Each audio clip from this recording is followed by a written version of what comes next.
Bismillahirrahmanirrahim. Assalamualaikum warahmatullahi wabarakatuh. Selamat pagi kepada anak-anak semua. Semoga kita selalu diberikan kesehatan, keselamatan dalam menjalankan aktivitas di pagi hari ini. Tapi terlebih dahulu saya akan menyampaikan tentang bab yang akan kita pelajari di hari ini, yaitu tentang haji. Dan semoga kita dalam belajar ini ada semangat untuk bisa nantinya bersungguh-sungguh dalam beribadah, khususnya dapat melaksanakan ibadah haji. Tentu saja yang akan kita bahas di sini adalah pengertian haji, kemudian syarat haji, rukun haji, wajib haji, sunnah haji, serta larangan bagi orang yang sedang ikhram haji. Kemudian pengertian haji. Haji menurut bahasa berarti sengaja ziarah ke Ka'bah. Menurut istilah, haji adalah sengaja berkunjung ke Baitullah di Mekah dengan niat beribadah kepada Allah SWT pada waktu, syarat, serta tata cara tertentu. Jadi niatnya adalah hanya beribadah kepada Allah SWT. Sebagaimana firman Allah dalam surat Ali Imran ayat 97, di situ disebutkan walillahi 'alan nasi hijjul baiti man istata'a ilaihi sabila, yang artinya adalah dan di antara kewajiban manusia kepada Allah adalah melaksanakan ibadah haji ke Baitullah. Jadi ibadah haji itu adalah hukumnya wajib dan termasuk rukun Islam yang ke-5. Di situ dijelaskan juga yaitu bagi orang yang mampu mengadakan perjalanan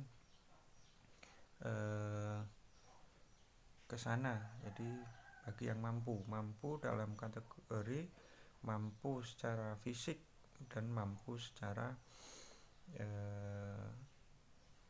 ekonomi atau finansial atau biaya untuk kesannya. Jadi kalau ada orang yang sudah dianggap mampu keduanya, maka dia diberikan hukum wajib. Dan kemudian di dalam hadis disebutkan barang siapa yang melaksanakan haji di rumah Allah atau Baitullah dan tidak berbuat fasik, maka ia kembali seperti pada hari dilahirkannya ibunya. Jadi dia dianggap bersih lagi, diampuni dosa-dosanya. Kemudian syarat haji yang pertama adalah Islam, yang kedua adalah berakal, yang ketiga balik atau dewasa. Jadi kalau ada anak kecil yang menunaikan ibadah haji, maka dewasanya kelak kalau sudah balik maka dia tetap harus mengerjakan jika dia mampu. Kemudian merdeka, kemudian kuasa atau mampu. Kemudian rukun haji yang pertama ikhram, yaitu berniat mulai mengerjakan haji atau umroh atau mengerjakan keduanya sekaligus.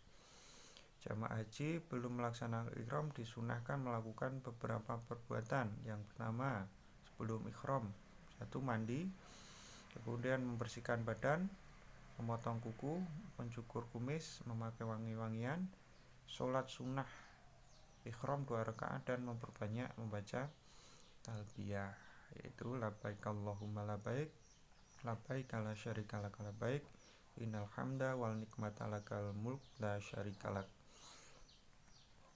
Kemudian yang kedua rukunnya adalah wukuf di Arafah, dan ini adalah yang membedakan antara haji dan umroh.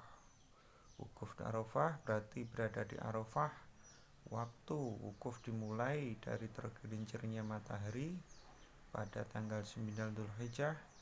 Hal ini sesuai dengan sabda Nabi Muhammad SAW yang artinya bahwa Rasulullah SAW menyuruh seseorang untuk menyerukan haji itu ialah Arafah. Maka siapa yang mendapati Arafah pada malam hari sebelum terbit fajar sesungguhnya dia telah mendapat haji. Jadi yang melaksanakan haji semua harus berada di Arafah, termasuk yang sakit pun juga harus di Arafah, dan di sana sudah ada tim medis sendiri. Kemudian yang ketiga adalah tawaf. Tawaf adalah mengelilingi Ka'bah sebanyak 7 kali. Dalam melaksanakan tawaf, seorang haji atau umroh tidak perlu berniat sendiri karena sudah terkandung di dalam ihram. Sholat tawaf antara lain adalah 1. Menutup aurat, kemudian suci dari hadas, baik itu hadas besar maupun hadas kecil. Ka'bah di sebelah kiri orang yang tawaf, jadi muternya ke kiri atau berlawanan arah jarum jam. Kemudian permulaan tawaf dari Hajar Aswad, kemudian menyempurnakan tawaf dengan 7 putaran. Tawaf dilaksanakan di dalam Masjidil Haram. Kemudian yang keempat sa'i. Sa'i adalah berlari-lari kecil antara Bukit Sofa dan Marwah sebanyak 7 kali. Kemudian beberapa syarat sa'i antara lain dimulai dari Bukit Sofa dan diakhiri Bukit Marwah. Kemudian dilakukan sebanyak 7 kali. Sa'i hendaklah dilakukan setelah tawaf, baik tawaf ifadah maupun tawaf sunnah. Kemudian perjalanan dari Bukit Sofa ke Marwah dan Bukit Marwah ke Sofa masing-masing dihitung 1 kali. Kemudian yang kelima adalah tahalul. Tahalul adalah mencukur atau menggunting rambut kepala sebagai tanda telah bebas dari larangan-larangan haji atau umroh. Kemudian yang keenam, tertib.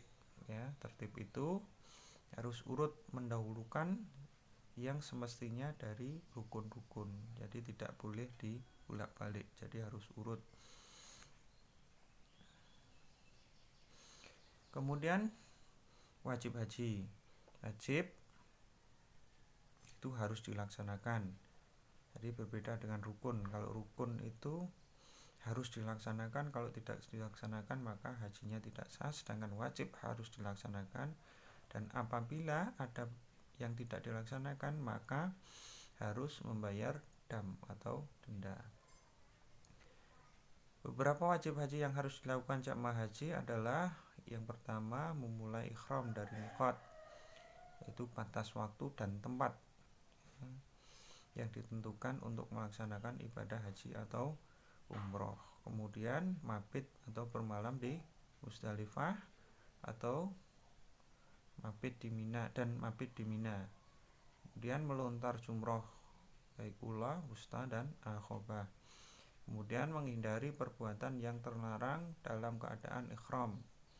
Kemudian tawaf wada atau perpisahan bagi mereka yang akan meninggalkan Mekah. Kemudian sunnah-sunnah haji yaitu ifrad, yaitu mendahulukan haji dulu dibandingkan umroh. Kemudian memperbanyak bacaan talbiyah, labbaik Allahumma labbaik, labbaik la syarika lak labbaik, innal hamda wal nikmata lakal mulk la syarika lak. Kemudian tawaf qudum, kemudian mabit di Musdalifah, kemudian sholat sunnah tawaf sebanyak 2 rakaat, kemudian mabit di Mina, tawaf wada atau tawaf perpisahan, kemudian memperbanyak sholawat Nabi dan memperbanyak doa. Kemudian larangan bagi orang-orang yang sedang ihram atau melaksanakan ibadah, yaitu memakai pakaian yang berjahit bagi laki-laki, kemudian menutup kepala bagi laki-laki seperti peci, topi yang melekat, sedangkan memakai payung itu diperbolehkan karena payung itu tidak melekat di kepala. Kemudian menutup muka dan kedua telapak tangan bagi wanita. Kemudian memakai wangi-wangian bagi laki-laki dan perempuan. Kemudian mencukur, mencabut rambut di badan dan kepala. Kemudian menggunting kuku dan lain sebagainya itu juga dilarang. Sedangkan hikmah melaksanakan ibadah haji itu sangat banyak sekali. Di antaranya adalah menjadi tamu Allah, karena ini adalah panggilan dari Allah. Kemudian orang yang melaksanakan ibadah haji, insya Allah semua dosa-dosanya akan diampuni dari berangkat dari rumah. Insya Allah dosa-dosanya berguguran. Kemudian mempersatukan umat Islam, dan ini menjadikan pertemuan umat Islam terbesar di dunia dan bahkan setiap tahun. Kemudian iktibar dari peristiwa orang-orang yang soleh. Jadi kita bisa mengambil pelajaran dari kisah-kisah orang-orang setelah dahulu, dari Nabi Ibrahim, Ismail dan sebagainya. Kemudian merasa berada di padang mahsyar, di mengingat bahwa kita nanti berada di padang mahsyar, dan insya Allah nanti kita termasuk orang-orang yang mendapatkan pertolongan. Kemudian sian perpaduan umat Islam. Jadi di sana bertemunya umat Islam dari berbagai macam negara bertemu jadi satu. Dan ini presentasi saya, semoga kita diberikan kemudahan dalam melaksanakan ibadah haji nanti. Oleh Allah Subhanahu wa taala kita dimudahkan untuk mendapatkan biaya dan dimudahkan dalam kesehatan kita. Itu saja, semoga bermanfaat dan mohon maaf atas segala kekurangan. Assalamualaikum warahmatullahi wabarakatuh.